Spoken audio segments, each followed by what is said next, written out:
we saw this weekend in the loss of Philip Seymour Hoffman, who died at the age of 46,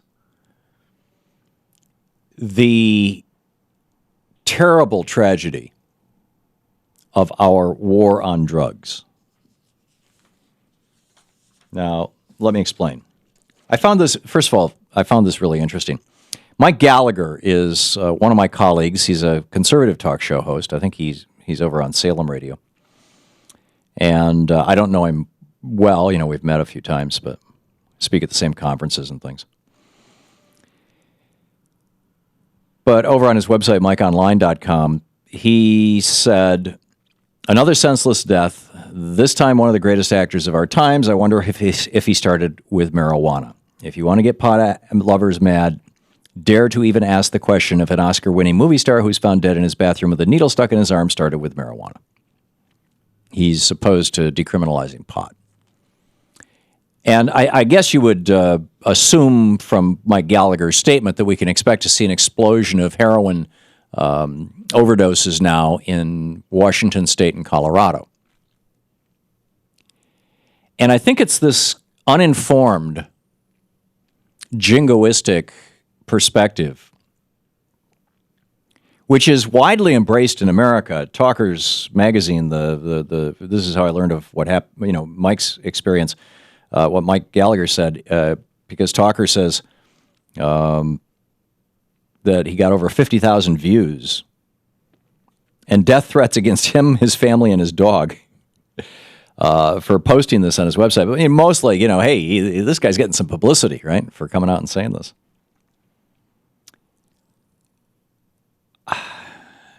I think it's just it's a sad state of affairs. The fact of the matter is, if you look at the experience of the United Kingdom and Switzerland and Canada up until last November, which had turned heroin into a prescription drug and treated heroin addiction as a public health problem rather than a crime,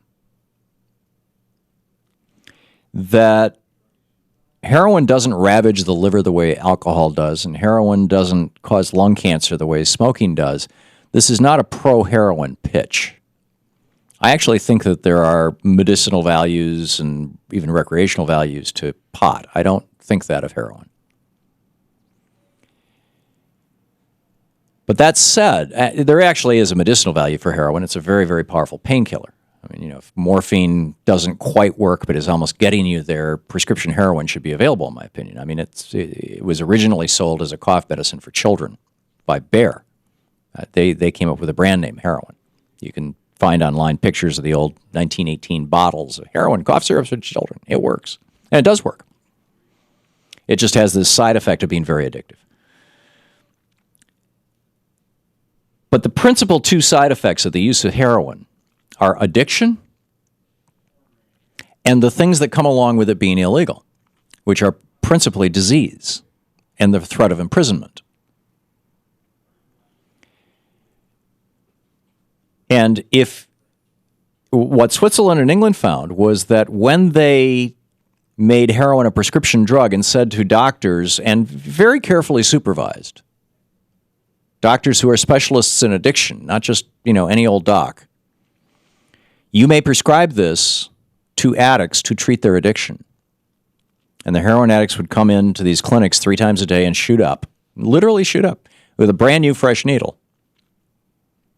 That their rates of HIV and hepatitis and other blood-borne infections plummeted.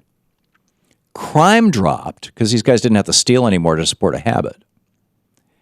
Many of these heroin addicts continued their heroin addiction but went back into the workplace, gained weight, got healthy, got jobs, and eventually quit using heroin. There have been a dozen documentaries done on this. There's all you have to do is go to YouTube and type in prescription heroin, and you'll see the BBC has done documentaries on it. The CBC has done documentaries on it. There's a brilliant one done by Dutch television. In public health circles, this is not contested.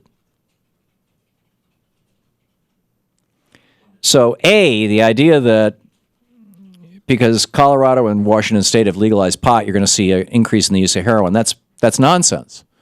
You're going to see a decrease in the use of heroin in those states because people no longer have to need to go to illegal marketplaces to buy pot. And those illegal marketplaces where people were buying pot are also the places where heroin is sold. Number one. So actually, my prediction is 5 years from now, we're going to look back and we're going to be able to see the clear epidemiological trend that the use of heroin, and not just heroin, cocaine, and all the other illegal drugs that can be very, very destructive, that their use is going to decline in those states. My prediction, number one. And number two, I think it's time for us to declare an end to the war on drugs. If Philip Seymour Hoffman had been able to go to a clinic or a doctor and say, I have an addiction disease, and get prescription heroin, or if he had access, I guess he had a lot of money, he had access to it, the opportunity to get clean, he might not be dead right now. This is the Thom Hartmann Program. Now, I realize that sounds counterintuitive. What? Give heroin to heroin addicts? But it actually has worked in this country.